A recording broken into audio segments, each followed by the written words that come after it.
I've tabled 97A, which is again about probation capacity, and I know the Noble Lord the Minister has done his best to convince us, and I completely understand that his business drive and determination is going to do the absolute best possible for this this problem, but I remain unconvinced that the concerns raised by peers during committee stage and by probation staff themselves have been properly addressed.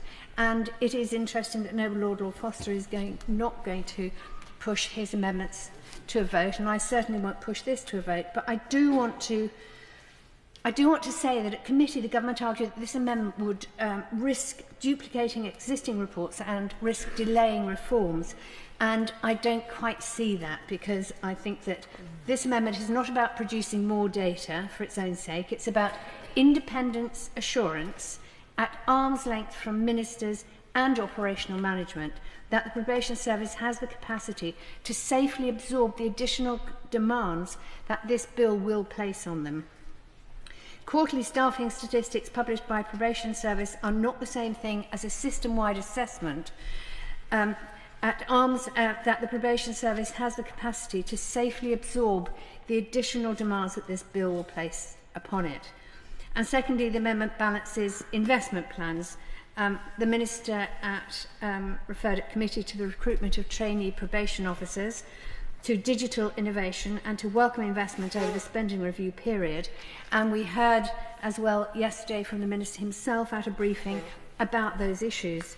And all of that's positive, but none of it guarantees that capacity is adequate at the point of commencement of new statutory duties. And the organisation Justice also say that the number of new probation officers said to be recruited would be inadequate. And I'd be very grateful if the Minister could tackle that problem, the inadequacy of numbers.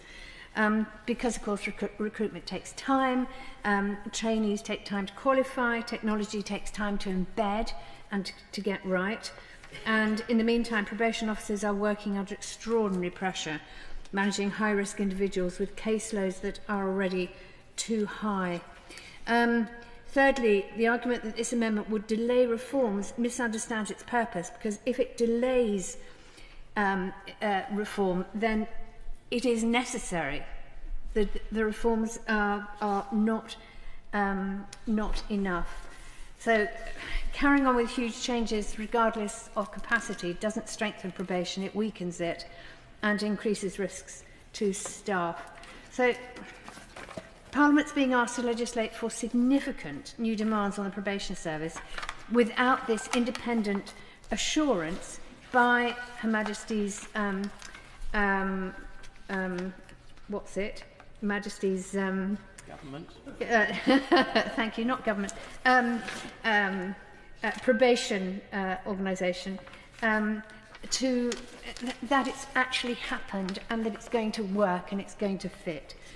So I would have supported the Noble Lord Foster's amendments, but I will, of course, withdraw mine. I just hope the Noble Lord Minister feels he has the backing of the House for everything he's trying to do, and that if we're raising concerns, it's only from a point of view of wanting to make it perfect.